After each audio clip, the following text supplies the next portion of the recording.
ఈరోజు నేలతల్లి కార్యక్రమంలో రెండు అంశాలను చర్చిద్దాం. అందులో ఏపీలో ప్రస్తుతం జరుగుతున్న పరిణామాల గురించి. ఒకటి, రిజిస్టర్ కాని దస్తావేజులకు సంబంధించి కొత్తగా జీవో వచ్చింది. మరోపక్క వారసత్వానికి సంబంధించి ఒకవేళ అటు కుటుంబ సభ్యులు ఎవరైనా చనిపోయి ఆ తర్వాత వారసత్వంగా మ్యుటేషన్ ఏ విధంగా చేసుకోవాలన్న అంశం గురించి కొత్త జీవో ప్రకటించింది. ఈ నేపథ్యంలో అసలు ఈ జీవోలకు సంబంధించి అంటే ఏ విధంగా ఉంది నియమ నిబంధనలు, వీటన్నిటిపై మాట్లాడడానికి మనతో పాటు భూ చట్ట న్యాయ నిపుణులు, రైతు కమిషన్ సభ్యులు సునీల్ కుమార్ గారు ఉన్నారు. నమస్తే సునీల్ కుమార్ గారు. నమస్తే. ఏపీలో చూస్తే కనుక ఏదైతే సాదా బైనామాకు సంబంధించి చాలా కాలం తర్వాత దాన్ని ఎక్స్టెండ్ చేయడం ఇవన్నీ జరుగుతూ ఉంది. అసలు ఈ క్రమంలో అసలు సాదా బైనామా అంటే ఏంటి, అసలు దీనికి సంబంధించి ఏపీలో ఎట్లాంటి వర్క్ జరిగింది అసలు? అంటే శరత్ గారు, మన సాదా బైనామా మనం మాట్లాడుకున్న చిన్న సమస్యగా అనిపిస్తుంది, కానీ రైతాంగానికి రెండు తెలుగు రాష్ట్రాల్లో ఇది ఒక పెద్ద సమస్య. ఎందుకు సమస్య అయిందంటే సమస్య చట్టమే సృష్టించింది. చట్టమే సృష్టించిన సమస్యని మళ్ళీ ఇంకో చట్టం ద్వారా పరిష్కారం చేసే ప్రయత్నం. 1989 వరకు, అంటే 71లో చేసిన ఆర్ఓఆర్ చట్టం 1989లో అమల్లోకి వచ్చేంత వరకు కూడా మీరు నోటి మాటతో భూమి కొనుక్కున్నా, తెల్ల కాగితం మీద కొనుక్కున్నా, స్టాంప్ కాగితాల మీద కొనుక్కున్నా, లేదా ఎట్లా కొనుక్కున్నా సరే జమాబందీకి ప్రక్రియ జరిగేది. అంటే రెవెన్యూ అధికారులే ఏటేటా గ్రామానికి పోయి ఎంక్వైరీ చేసేవాళ్ళు. అంతకంటే ముందే గ్రామంలో అధికారి రికార్డు రాసేవాడు. మీకు కనుక పట్టా వస్తే పట్టా మార్పిడి చేసి మీ పేరుతో రికార్డు వచ్చేది. తర్వాత నుంచి మీరు పన్ను కట్టేవాళ్ళు. కానీ 71లో వచ్చిన ఆర్ఓఆర్ చట్టం ఏం చేసింది అంటే, మీరు కనుక భూమి కొంటే రిజిస్ట్రేషన్ దస్తావేజు ద్వారా కొంటేనే పాస్బుక్ ఇస్తామని చెప్పి చట్టం చెప్పింది. అప్పటి నుండి ఎవరైతే ఈ నోటి మాట ద్వారానో తెల్ల కాగితాల మీద, స్టాంప్ కాగితాల మీద భూమి కొన్న వాళ్ళకి పట్టాలు రాకుండా ఆగిపోయింది.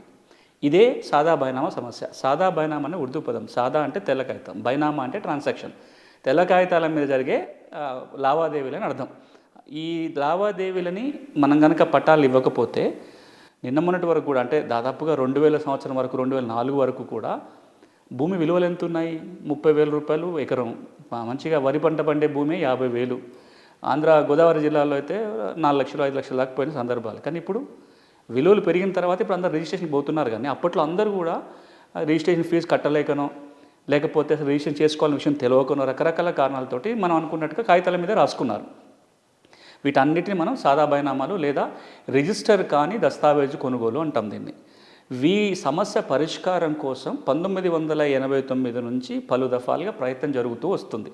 అంటే ఎవరన్నా చిన్న సన్నకారు రైతు ఇట్లా కొంటే కనుక వాళ్ళకి పట్టాలు ఇచ్చే మార్గాన్ని మళ్ళీ అదే చట్టంలో ఒక వెసులుబాటు కల్పించి 1989 నుంచి పలు దఫాలుగా దరఖాస్తు అవకాశం చేసుకుంటూ వస్తున్నారు. ఇటీవల ఆంధ్రప్రదేశ్ ప్రభుత్వం మళ్ళొక్కసారి ఈ గడువు పొడిగించింది. 2 తేదీల్ని మార్చింది ఈసారి. చాలా మంచి నిర్ణయం. ఈ విషయంలో చిన్న సన్నకారు రైతులకు మేలు చేసే ఒక గొప్ప నిర్ణయాన్ని ఆంధ్రప్రదేశ్ ప్రభుత్వం తీసుకుంది. ఇంత మునుపున్న ప్రభుత్వం కొంత డేట్ తీసుకుంది, ఇప్పుడు మళ్ళీ దాన్ని పొడిగించడం కూడా జరిగింది. ఈసారి వచ్చిన జీవో ఏం చెప్తుందంటే, ఎవరన్నా సాదా బైనామా ద్వారా 2024 జూన్ 15 వరకు భూమి కొనుగోలు, ఆ లోపల ఎప్పుడైనా కొనుగోలు చేసి ఉంటే 2027 డిసెంబర్ 31 తారీఖు వరకు దరఖాస్తు పెట్టుకునే ఒక అవకాశాన్ని ఆంధ్రప్రదేశ్ ప్రభుత్వం ఇచ్చింది. అంటే ఈ దరఖాస్తు సంబంధించి అంటే ఏ విధంగా చేసుకోవాలి, ఇప్పుడు కొత్తగా వచ్చిన జీవోలో ఒకవేళ గమనిస్తే ఎట్లాంటి లాభాలు ఉంటాయి సాదా బైనామాకు సంబంధించి? శరత్ గారు, ఇప్పుడు మనం అనుకున్న ఆర్ఓఆర్ చట్టంలో సెక్షన్ 5A 5B అని ఉంటుంది. ఈ రెండు కొత్తగా 1989లో చేర్చిన సెక్షన్లు. అదేవిధంగా ఆర్ఓఆర్ రూల్స్లో రూల్ 22 అని ఉంటుంది, 22వ రూల్. ఈ సాదా బైనామాలు ఎట్లా క్రమబద్ధీకరణ చేయాలో చెప్తుంది. దాన్ని చాలాసార్లు సవరించుకుంటూ వచ్చి ఈ రోజున, అంటే డిసెంబర్ 4వ తారీఖున ఆంధ్రప్రదేశ్ ప్రభుత్వం మళ్ళీ ఒక జీవో జారీ చేసింది. వివరణాత్మకంగా ఎట్లా చేయాలనేది పూర్తి వివరాలతో ఒక 20-25 పాయింట్స్ పెట్టి ఒక జీవో ఇచ్చింది. అందులో ఏం చెప్తున్నారంటే, ఎవరైనా గ్రామీణ ప్రాంతంలోని వ్యవసాయ భూమిని సాదా బైనామాల ద్వారా కొనుగోలు చేసి ఉన్నట్లయితే ఆ కొనుగోలు ఎప్పుడు జరిగి ఉండాలి? 15 జూన్ 2024 కంటే ముందు జరిగి ఉండాలి. ఒకప్పుడు ఆ కట్ ఆఫ్ డేటు 2000 సంవత్సరం ఉండే, అది 2014కు మారింది. 2014 నుంచి 2021కి మారింది. ఈ 2021 కట్ ఆఫ్ను కూడా ఇప్పుడు మళ్ళొకసారి ప్రభుత్వం మార్చుకుంటూ 2024 వరకు కూడా కొన్న వాళ్ళకి అవకాశం కల్పించింది. సో మనం ఒక రూల్ ఏంటంటే, ఈ సాదా బైనామా రెగ్యులేషన్ జరిగి పాస్బుక్ రావాలి అంటే 2024 జూన్ 15 కంటే ముందు కొని ఉండాలి. రెండో రూల్ ఏంటంటే, మీరు కొనుగోలు చేసిన భూమి వ్యవసాయ భూమి అయి ఉండి అది గ్రామీణ ప్రాంతంలోని వ్యవసాయ భూమి ఉండాలి. పట్టణాలలోనూ, మండల హెడ్ క్వార్టర్లో, జిల్లా హెడ్ క్వార్టర్లో ఉన్న వ్యవసాయ భూమి కూడా ఇది వర్తించదు. ఇంటి స్థలాలకు ఎక్కడున్నా వర్తించదు. ఇది రెండో నియమం. ఇక మూడో నియమం ఏంటంటే, గడువు 2020 ఇంకా 2 సంవత్సరాల పాటు అవకాశం ఇచ్చారు. అందరూ అనుకోవచ్చు ఎందుకు అంత టైం ఎందుకు ఇస్తున్నారు, ఎప్పుడు గడువు ఇచ్చినా నెల రోజుల్లో 2 నెలల్లో ఇస్తారు, లేదా 15 రోజుల్లో ఇస్తారు. ఇదేంది పోయినసారి ప్రభుత్వం ఇచ్చినప్పుడు 2 ఏళ్ళ గడువు ఇచ్చారు, ఇప్పుడు మళ్ళీ ప్రభుత్వం మళ్ళీ 2 ఎందుకు ఇస్తున్నారు అంటే ఆంధ్రప్రదేశ్ రాష్ట్ర ప్రభుత్వము భూముల రీసర్వే చేస్తుంది. అన్ని గ్రామాలలో కొత్తగా సర్వే చేసి కొత్త రికార్డు తయారవుతుంది. ఆ రాష్ట్రం అంతా ఒకసారి సర్వే జరగట్లా, ఫేజ్ మేనర్గా జరుగుతుంది. ఇప్పుడు కొన్ని గ్రామాలు, తర్వాత కొన్ని గ్రామాలు సర్వే జరుగుతుంది.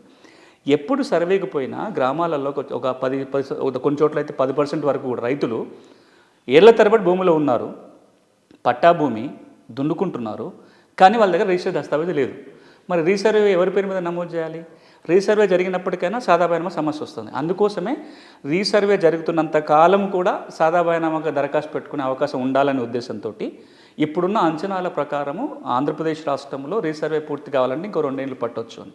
ఆ రీసర్వే అయ్యేంత వరకు కూడా ఈ గడువు ఉంది, ఎప్పుడైనా దరఖాస్తు పెట్టుకోవచ్చు. ఇంకొక మాట కూడా శరత్ గారు, ఈ సమస్యకి ఇప్పుడు ఈ ప్రభుత్వం నిర్ణయం తీసుకోవడం ఇంకో కారణం ఏంటంటే ఇది మనం అనుకుంటున్న సమస్యనా నిజంగా వాస్తవంగా ఉందా అనే దాని మీద కూడా ప్రభుత్వం ఎంక్వైరీ చేసింది.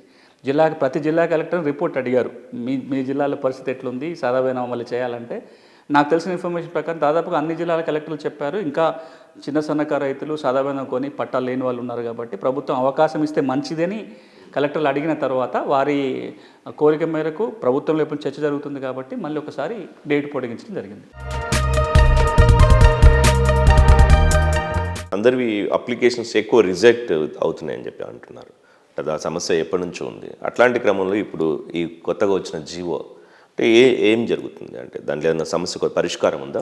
ఇది చాలా కీలకం శరత్ గారు, రైతాంగాన్ని కూడా బాగా తెలవాలి. మీరు అడిగిన ప్రశ్నకి సమాధానము, దరఖాస్తు పెట్టుకునే అవకాశం వచ్చిన ప్రతిసారి 2 కారణాల వల్ల లబ్ధి పొందలేకపోతున్నారు రైతులు. ఒక కారణం ఏంటంటే ఈ గడువు ఉన్న విషయం వాళ్ళకి తెలీదు, ప్రచారం పెద్దగా జరగకపోవటం వల్ల వాళ్ళకి అవగాహన లేక దరఖాస్తు పెట్టుకోవటం, అది ఒక ఎత్తు అయితే. రెండవది ఏమవుతుందంటే దరఖాస్తు పెట్టుకున్న తర్వాత కూడా చాలా కారణాలతోటి రెవెన్యూ యంత్రాంగం వాళ్ళ దరఖాస్తులు తిరస్కరిస్తున్నారు. వాళ్ళకి అడంగల్లో సాగుదారు కాలంలో పేరు రాలేదనో, లేకపోతే లోకల్ ఎంక్వైరీలు ఎవరు చెప్పలేదనో, రకరకాల కారణాలతోటి రిజెక్ట్ చేస్తున్నారు. ఈ జీవోలో ప్రభుత్వం స్పష్టంగా ఏం చేయాలో చెప్పింది, ఏం చేయకూడదో కూడా చెప్పింది. ఏం చేయాలి అంటే మీరు ఎవరైతే కొన్నారని చెప్పి దరఖాస్తు పెట్టుకుంటారో దరఖాస్తు పెట్టుకున్న నాటి నుంచి 90 రోజుల్లోగా దరఖాస్తుని పరిష్కరించాలి. అంటే దాన్ని యాక్సెప్ట్ చేస్తూనో రిజెక్ట్ చేస్తూనో రాతపూర్వకంగా ఉత్తర్వులు ఇవ్వాలి. అంటే కాలయాపన జరగకుండా ఉంటుంది. ఒక నిర్ణయం చెప్పారు. రెండోది ఏమన్నారంటే ఆయన ఆ భూమి అనుభవంలో ఉన్నారు నిరూపించుకోవడానికి సాక్ష్యాలు ఏముండొచ్చో చెప్పారు. అలా ఏదో ఒకటి ఉన్నా చాలు. ఏమన్నారు, అడంగల్లో సాగుదారు కాలంలో పేరు ఉంటే అది సాక్ష్యంగా పరిగణించవచ్చు. అది లేకపోతే ఏం చేయాలో కూడా చెప్పారు. లేకపోతే మార్కెట్లో పోయి అమ్ముకున్నప్పుడు వచ్చిన రసీదు కానీ, లేకపోతే మనం రైతు భరోసా లాంటి డబ్బులు వచ్చినప్పుడు కానీ, లేదంటే ఈ అగ్రికల్చర్ మన ల్యాండ్ డెవలప్మెంట్లో ఈజీఎస్ ప్రోగ్రాంలు ఎప్పుడన్నా చేసినవి కానీ, పాల వడ్డీ రుణాలు తీసుకున్నాయి కానీ, వీటిని కూడా సాక్ష్యాలుగా పరిగణించవచ్చు అని చెప్పి జియోలో పేర్కొన్నారు. మరి ఇవి కూడా లేకపోతే అడంగల్లో సాగుదారు కాలంలో పేరు లేదు, నేను చెప్పిన వాటిల్లో ల్యాండ్ డెవలప్మెంట్దో రుణాలు తీసుకున్నదో లేకపోతే మార్కెట్లో అమ్ముకున్న సాక్ష్యాలు కూడా లేవు. అప్పుడు ఏం చేయాలి అంటే చుట్టుపక్కల రైతులు, ఆ భూమికి చుట్టుపక్కల రైతుల స్టేట్మెంట్ రికార్డ్ చేయాలి, గ్రామస్తుల స్టేట్మెంట్ రికార్డ్ చేయాలి అని చెప్పారు. ఆ స్టేట్మెంట్ ఆధారంగా కూడా చేయొచ్చు అని చెప్పి ఇంకో జాగ్రత్త కూడా చెప్పారు. దాంట్లో ఏమన్నారంటే ఒకవేళ కనుక నోటీస్ ఇస్తే చుట్టుపక్కల రైతులు రాలేదనో, విలేజ్ స్టేట్మెంట్ ఇవ్వడం ముందుకు రాలేదనో రిజెక్ట్ చేయొద్దు. ఒకసారి కాకపోతే రెండోసారి అవకాశం ఇచ్చి స్థానికంగా విచారణ చేసి విచారణ ఆధారంగా అక్కడ అనుభవంలో ఉన్నది మాట వాస్తవమై కొన్న మాట వాస్తవం అయితే పట్టా చేయాలని చెప్పారు. కానీ ఒక మినహాయింపు ఏమి ఇచ్చారంటే అమ్మిన వ్యక్తి కానీ ఇంకెవరికన్నా ఆ భూమి మీద హక్కులు ఉన్నాయని తగిన సాక్ష్యాధారాలతోటి కనుక అభ్యంతరం పెడితే అప్పుడు మాత్రమే దాన్ని తిరస్కరించాలి. ఎందుకు తిరస్కరించాలో వివరాలు రాయాలి తప్ప వచ్చి నేను అమ్మిన ఆయన వస్తాడు, లేదా అమ్మిన వాళ్ళ కుటుంబం వచ్చి వాళ్ళకేదో మళ్ళీ ఆశించో ఇంకేదో మేము అమ్మలేదు అని ఉత్తగా నోటి మాట చెప్తే సరిపోదు. ఆ హక్కులు అమ్మలేదు అనటానికి కూడా వాళ్ళ ఆధారాలు చూపించినప్పుడు మాత్రమే తిరస్కరించాలి తప్ప నేను అమ్మలేదన్నంత మాత్రాన తిరస్కరించకూడదు అని చెప్పి వివరాలు ఉన్నాయి. కాబట్టి ఇప్పుడున్న జియోలో ఈ నియమాలు కనుక పాటిస్తే అంత ఆషామాషిగా సాదాబైనామా దరఖాస్తుని తిరస్కరించడానికి వీలు పడదు. అంటే రైతులకి ఏదైనా అంటే అప్లికేషన్ సంబంధించి పర్టికులర్ టైం ఏదైనా పెట్టిందా, లేకపోతే ఎంతకాలంలో మనం? శరత్ గారు, ఇంతకుముందు నేను అన్నట్టుగా డెడ్ లైన్ ఏమో 2027 డిసెంబర్ 31 వరకు ఉంది. అంటే ఇంకొక 2 ఏళ్ల పాటు కాలం ఉంది, 2 ఏళ్ళకి పైగా ఉంది. ఎప్పుడైనా అప్లై చేసుకోవచ్చు. అప్లై చేయాలంటే ఫారం 10 అని ఉంటుంది చట్ట ప్రకారం, ROR యాక్ట్ రూల్స్ ప్రకారము ఫామ్ 10 క్లెయిమ్ అంటాం దాన్ని. అదే నమూనా ఉంటుంది. ఈ సేవా కేంద్రానికి పోయి అప్లై చేసుకోవచ్చు, లేదా గ్రామ సచివాలయం వార్డు సచివాలయంకు కూడా పోయి బేసిక్ ఫీజు కడితే ఫామ్ 10లో అప్లై చేయాలి. ఈ ఫామ్ 10తో పాటు మీరు కొన్న కాగితం ఉండాలి. ఇప్పుడు ఆంధ్రప్రదేశ్లో తప్పనిసరి ఏంటంటే నోటి మాట మీద కొన్నదాన్ని క్రమబద్ధీకరణ చేయడానికి వీలు పడదు. దస్తావేజ్ ఉండాలి. అది మీరు తెల్ల కాగితం మీద రాసుకున్నా, స్టాంప్ కాగితం మీద రాసుకున్నా, ఇంకెక్కడ రాసుకున్న కాగితము ఈ ఫామ్ 10ను కలిపి ఈ సేవా కేంద్రం ద్వారా కానీ, గ్రామ సచివాలయం ద్వారా కానీ, వార్డు సచివాలయం దగ్గర దరఖాస్తు పెడితే అది తహసీల్దారులకు వెళ్తాయి. దరఖాస్తు పెట్టుకున్న నాటి నుంచి 90 రోజుల్లోగా తహసీల్దారు నోటీసులు ఇచ్చి అమ్మినాయనికి నోటీసులు ఇవ్వాలి, ఈయన దరఖాస్తు చేసుకున్నానికి నోటీసులు ఇవ్వాలి, రికార్డులు ఇంకెవరి పేరన్నా ఉంటే కూడా నోటీసులు ఇచ్చి విచారణ చేసి ఆ సాక్ష్యాధారాలు పరిశీలించి ఒక నిర్ధారణకు వస్తే ఆర్డర్ పాస్ చేయాలి. ఆర్డర్ పాస్ చేసిన తర్వాత 1Bలో ఎక్కిస్తారు, పాస్బుక్ జారీ చేస్తారు. ఇక్కడ ఇంకొకటి ఏంటంటే చిన్న సన్నకారు రైతు కనుక అయి ఉన్నట్లయితే ఫీజు కూడా ఏమీ కట్టాల్సిన పని లేదు, ఫీ కూడా మినహాయింపించారు. సంతోషకరమైన విషయం ఏంటంటే 2 తెలుగు రాష్ట్రాల్లో సాదా బైనామకు సంబంధించి ఏళ్ల తరబడి ఎదురు చూసిండ్రు. ఈ క్రమంలో ఇప్పుడు తెలంగాణకు సంబంధించి సాదా బైనాలు ఏం చేస్తుంది, ఇప్పుడు ఏపీలో ఇవన్నీ కంపేర్ చేస్తే ఎట్లా ఉంది సార్ ఆలోచన? అంటే 2 ప్రభుత్వాలు సాదా బైనామా 2014 నుంచి కూడా మళ్ళీ చేసుకుంటూనే వస్తున్నారు, అది సంతోషం. ఆంధ్రప్రదేశ్ ప్రభుత్వము 2014లో అవకాశం ఇచ్చిండ్రు, 16లో వచ్చింది, తర్వాత 2021లో అవకాశం వచ్చింది, ఇప్పుడు మళ్ళీ ఒక అవకాశం వచ్చింది. తెలంగాణ రాష్ట్రంలో కూడా 2016లో అవకాశం వచ్చింది, 2020లో అవకాశం ఇచ్చారు. 2020లో అవకాశం అయితే ఇచ్చారు కానీ దరఖాస్తు తీసుకొని పరిష్కారం నిలిచిపోయింది. ఇప్పుడు భూభారతి రావటం వల్ల మళ్ళీ ఆ 2020 దరఖాస్తుల పరిష్కారానికి మోక్షం కలిగింది. సంతోషం ఏంటంటే చిన్న సన్నకారు రైతుల సాదా బైనామా సమస్యకి ఒక మార్గం సుగమం అవుతుంది. కానీ ఇక్కడ మనం కంపేర్ కనుక చేసి చూసినట్లయితే కొంత ఆంధ్రప్రదేశ్ తీసుకొచ్చిన జీవో చిన్న సన్నకారు రైతులకు మరింత మేలు చేసే విధంగా ఉంది. ఒకటి, దరఖాస్తు పెట్టుకోవడానికి మళ్ళీ 2 ఏళ్ల పాటు సమయం ఉంది. తెలంగాణలో ఏమో 2020లో పెట్టుకునే వాటికి అవకాశం తప్ప కొత్తగా దరఖాస్తు పెట్టుకోవడానికి తెలంగాణలో లేదు. ఇప్పుడు మీరు మొన్న రెవెన్యూ సదస్సులు పెట్టినప్పుడు మీరు చూసుంటే 2020లో పెట్టిన వాళ్ళు కూడా చాలామంది వచ్చి రెవెన్యూ సదస్సులలో దరఖాస్తు పెట్టుకున్నారు. కానీ ఇప్పుడు ఏం చేయలేని పరిస్థితి. చట్టంలోనేమో ఉంది 2020 నాటికి పెట్టుకుంటేనే చేయాలని ఉంది.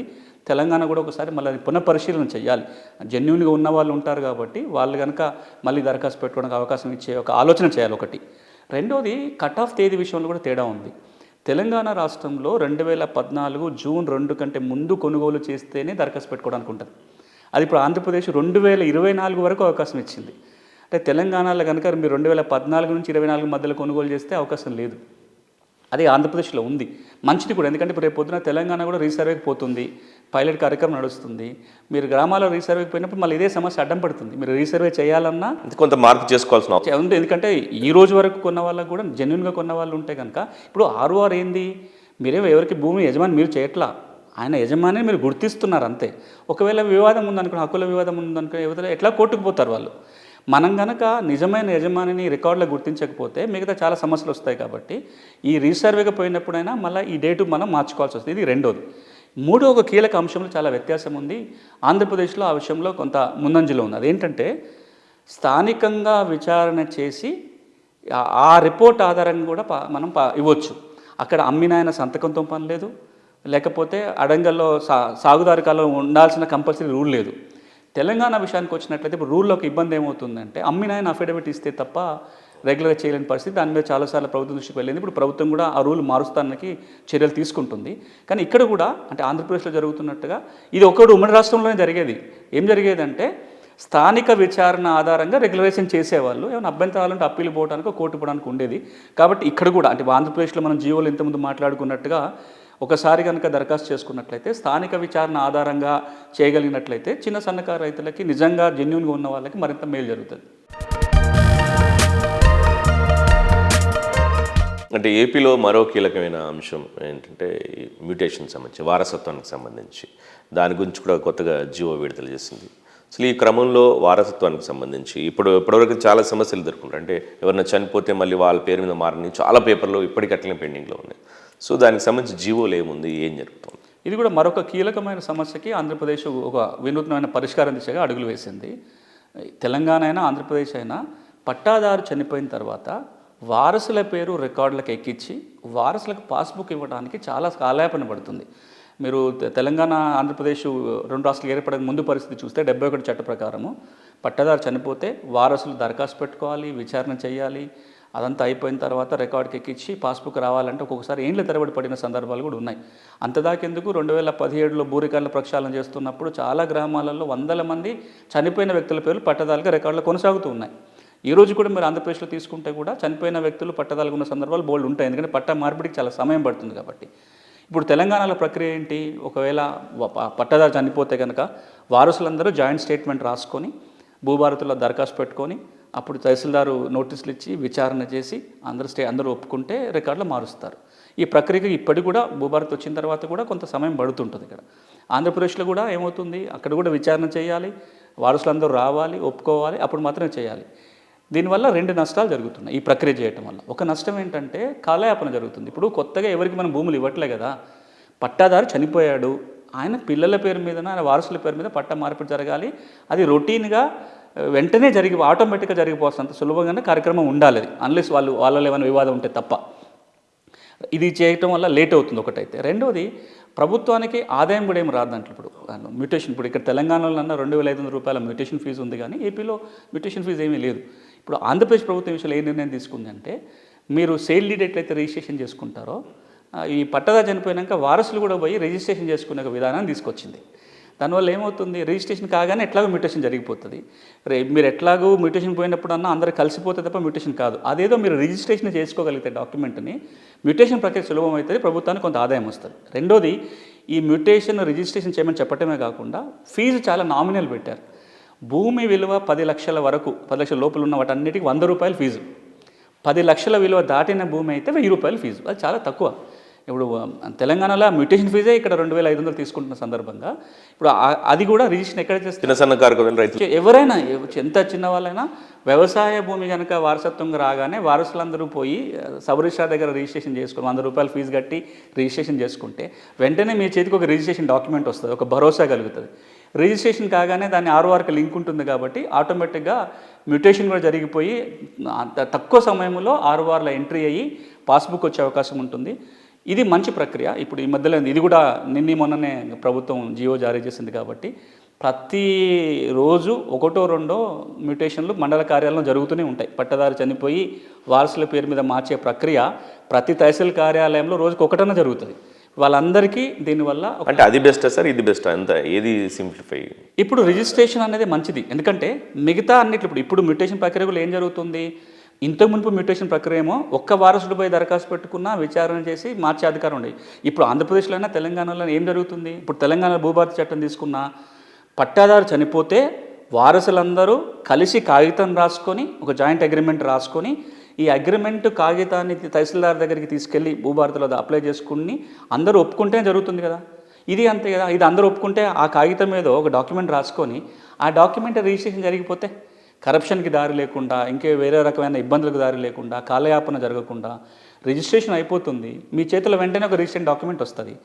రిజిస్ట్రేషనే జరిగింది కాబట్టి ఆ డాక్యుమెంట్ వెంటనే ఆర్ఓఆర్కి లింక్ ఉంటుంది కాబట్టి మ్యూటేషన్ జరిగిపోతుంది. దీంతో ప్రభుత్వానికి ఆదాయం కూడా వస్తుంది. ఎంత లేదన్నా ఇప్పుడు ఆంధ్రప్రదేశ్ ప్రభుత్వానికి ఏటా ఒక 10-12 కోట్ల రూపాయల ఆదాయము దీనివల్ల వస్తుంది. సో ఇటు ఒక పక్కన ఆదాయం వస్తుంది, ఇంకో పక్కన రైతులకు కూడా కొంత ఇది సులభతరమైన ప్రక్రియ అవుతుంది. ఉదాహరణకి పట్టదారు ఒకవేళ చనిపోతే, ఈ ముఖ్యంగా చూస్తే మనం భూభారతికి సంబంధించి చట్టంలో ఎట్లా ఉంది, ఇప్పుడు ఏపీ కొత్తగా తెచ్చిన జీవోలో అంటే వాటికి ఏంటి డిఫరెన్స్? ఇప్పుడు తెలంగాణ భూభారతి చట్టం ఏమంటుందంటే సెక్షన్ 7 ప్రకారం, సెక్షన్ 7 భూభారతి చట్టంలో పట్టదారు చనిపోతే వారసులకు భూమి వస్తే వారసులందరూ కలిసి ఒక అగ్రిమెంట్ రాసుకొని భూభారతిలో స్లాట్ బుక్ చేసుకొని ఆ నిర్ణయించిన తేదీ నాటికి తహసీల్దార్ దగ్గరికి వెళ్ళాలి. హాజరైతే తహసీల్దారు డాక్యుమెంట్ పరిశీలించి అమ్మిన వాళ్ళకి అండ్ వారసులకి ఇంకెవరైనా రికార్డులు వేరే వాళ్ళ పేరు ఉంటే వాళ్ళందరికీ నోటీసులు జారీ చేయాలి. 1 వీక్, ఒక వారం రోజుల పాటు టైం ఇచ్చి ఎంక్వైరీ చేయాలి, ఏమైనా అభ్యంతరాలు ఉన్నాయా, అందరూ ఒప్పుకున్నారా లేదా. తర్వాత వారసులందరూ ఒప్పుకుంటే వారం రోజుల తర్వాత రికార్డులో చనిపోయిన పట్టదారి పేరు తీసేసి వారసుల పేరు మీద పట్టా మార్పిడి జరిగి పాస్బుక్ ఇస్తారు. రాబోయే రోజుల్లో దీనికి అదనంగా ఇంకో రూల్ కూడా రాబోతుంది, భూభారతి చట్టంలో ఉంది, ఇంకా అమలు కొంత టైం తీసుకుంటుంది. అదేంటంటే మీరు ఆ జాయింట్ స్టేట్మెంట్తో దరఖాస్తు పెట్టుకోవడంతో పాటుగా భూముల సర్వే కూడా చేయించుకోవాలి, మ్యాప్ కూడా తయారు చేయించుకొని మ్యాప్తో పాటు దరఖాస్తు పెట్టుకుంటే తహసీల్దార్ ఈ ప్రక్రియ చేస్తాడు. ఆంధ్రప్రదేశ్లో జరుగుతున్నది ఏంది, అక్కడ 71 ఆర్ఓ చట్టం ఇంకా అమల్లో ఉంది. వారసులు ఎవరైనా దరఖాస్తు పెట్టుకుంటే తహసీల్దారు విచారణ చేసి ఏ అభ్యంతరం లేదనుకున్నప్పుడు ఒక ఆర్డర్ పాస్ చేసి 1బీలో పేరు నమోదు చేసి పాస్బుక్ ఇస్తారు. ఈ ప్రక్రియకి ఇప్పుడు భిన్నంగా ఏం జరగబోతుంది ఆంధ్రప్రదేశ్లో ఈ జీవో ద్వారా అంటే, ఇదంతా కార్యక్రమం లేకుండా ఎవరైతే వారసులు ఉన్నారో వాళ్ళు కలిసి ఒక అగ్రిమెంట్ రాసుకొని, ఒక సేల్ డీడ్ ఎట్లా రాసుకుంటారో, ఒక అగ్రిమెంట్ ఎట్లా రాసుకుంటారో, ఒక గిఫ్ట్ డీడ్ ఎట్లా రాసుకుంటారో, ఒక దస్తావేజు రాసుకోవాలి. ఇగో పలానా పట్టదారు ఆయన చనిపోయాడు, ఆయన వారసులు ఎంతమంది ఉన్నారు, ఎవరికి వాటా ఎంత, ఏ నెంబర్లో ఎవరికి ఎంత వాటా అనేది కాగితం రాసుకొని ఈ డాక్యుమెంట్ తీసుకెళ్లి సబ్ రిజిస్ట్రార్ కార్యాలయంలో రిజిస్ట్రేషన్ చేసుకోవాలి. కొంత సింప్లిఫై చేసేసారు. సింప్లిఫై. ఇంకొకటి ఫ్యూచర్లో ఏం జరగబోతుందంటే, ఆంధ్రప్రదేశ్లో రీసర్వే పూర్తయిన తర్వాత గ్రామ సచివాలయంలోనే రిజిస్ట్రేషన్ జరిగే ప్రక్రియ ఉంటుంది. పైలట్గా కొంత జరిగింది. రేపొద్దున గ్రామ సచివాలయంలో రిజిస్ట్రేషన్ జరిగే ప్రక్రియ ఉన్నప్పుడు మ్యూటేషన్ కోసం ఇంకా మండల కార్యాలయానికి పోవాల్సిన పని లేదు, సబ్ రిజిస్ట్రార్ దగ్గరికి పోవాల్సిన పని లేదు. గ్రామ సచివాలయంలోనే రిజిస్ట్రేషన్ జరిగిపోతుంది. మీకు వెంటనే డాక్యుమెంట్ మీ చేతిలోకి వస్తుంది. ఇంకో 4 రోజులకో వారం రోజులకో మీ చేతికి ఆటోమేటిక్గా మ్యూటేషన్ జరిగిపోతుంది కాబట్టి పాస్బుక్ కూడా చేతికి వస్తుంది. ఇది కొంత ఇప్పుడున్న దాంతో పోల్చుకుంటే సులభమైన తగ్గే అవకాశం, వివాదాలు తగ్గుతాయి. రెండోది రెవెన్యూ యంత్రాంగం కూడా వారసుల మధ్యలో డిస్ప్యూట్ ఉంటే వీళ్ళు ఏం జోక్యం చేసుకోకుండా, లేదా ఇద్దరు వారసులు ఉంటే ఒక ఆయన మీద పట్ట మార్చడం ఇట్లాంటివి ఏం జరగవు. ఎందుకంటే అది రిజిస్ట్రేషన్ జరిగిపోతుంది కాబట్టి ఎవరికైనా వారసులకు ఇబ్బంది ఉన్నా డాక్యుమెంట్ క్యాన్సిలేషన్ కోసం వాళ్ళు కోర్టుకు వెళ్తారు. సో రెవెన్యూ యంత్రాంగం మీద భారం తగ్గుతుంది, తొందరగా మ్యూటేషన్ చేయడానికి అవకాశం ఏర్పడుతుంది. ఎవరికైతే భూమి రావాలో వాళ్ళకు వెంటనే చేతికి కాగితం వస్తుంది, కొంత భరోసా ఏర్పడుతుంది. అన్ని విధాలుగా ఇది కొంత మేలు చేసే నిర్ణయం. సరే, ఇప్పుడు సాదా బైనామాకు సంబంధించి చాలామందికి డౌట్స్ ఉంటాయండి. ఇప్పుడు కొత్తగా వచ్చింది కాబట్టి ఇప్పటివరకు ఉన్నప్పటికీ ఇందులో ఏంటంటే చాలా సమస్యలు ఎదుర్కొంటున్నారు. అంటే అప్లికేషన్స్ రిజెక్ట్ అవ్వడం కానీ వీటన్నిటికి సంబంధించి. సో ఎట్లా ఇన్ఫర్మేషన్ ఏ విధంగా వీళ్ళకి అవసరం ఉంటుందండి? శరత్ గారు, మేము లీవ్ సంస్థ తరపు నుంచి ఒక పుస్తకం తీసుకొచ్చాం తెలుగులో పూర్తి సమాచారంతో. ఇది 3వసారి ఇట్లాంటి పుస్తకం తేవటం ఆంధ్రప్రదేశ్కి సంబంధించి. రాష్ట్రం విడిపోయిన తర్వాత మొదట్లో డేట్ పొడిగించినప్పుడు ఒక పుస్తకం తీసుకొచ్చాము. ఆ కాపీలన్నీ ప్రింటెడ్ కాపీలే రైతు నేస్తం వాళ్ళు కొంత ఉచితంగా ఇచ్చారు. రెండోసారి ప్రభుత్వమే దాన్ని ముద్రించి రెవెన్యూ అధికారులకు అందరికీ పంపటం జరిగింది. మధ్యలో 3 ఏళ్ల కింద ఎక్స్టెన్షన్ ఇచ్చినప్పుడు.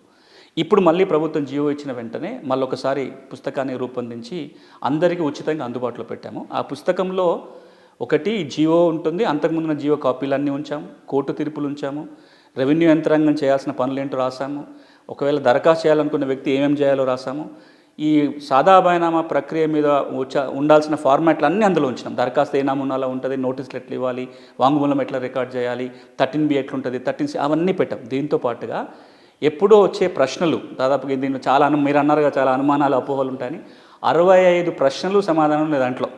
అంటే చిన్న సన్నకారు రైతు అంటే ఎవరు, సాదా బైనామా అంటే ఏంటి, ఇప్పుడు నేను 2 ఎకరాలు కొనుక్కున్నా, నాకు ఆల్రెడీ 3 ఎకరాలు ఉంది, మరి 2-3 ఎకరాలు కలిపి చూస్తారా, 5 ఎకరాల లిమిట్ దేనికి వస్తుంది, అసైన్మెంట్ భూమి కొన్నాను పట్టాలు అవుతాయా, సీలింగ్ కొన్నాను, ఇట్లా ఇన్ని రకాల దాదాపు అన్ని ప్రశ్నలు అంటే ఈ 2-3 ఎందుకు చెప్తున్నాను, ఇవి కీలకమైన ప్రశ్నలు. ఇక్కడ మీరు అన్నారు కాబట్టి సందర్భం, చాలా దరఖాస్తులలో మేము అసైన్మెంట్ భూములు కొన్నామని దరఖాస్తు పెట్టుకుంటున్నారు, లేదా సీలింగ్ మిగులు భూములు కొన్నా, వాటికి అసలు సాదా బైనామా వర్తించదు, అది మళ్ళీ వేరే చట్ట పరిధిలో పోవాలి.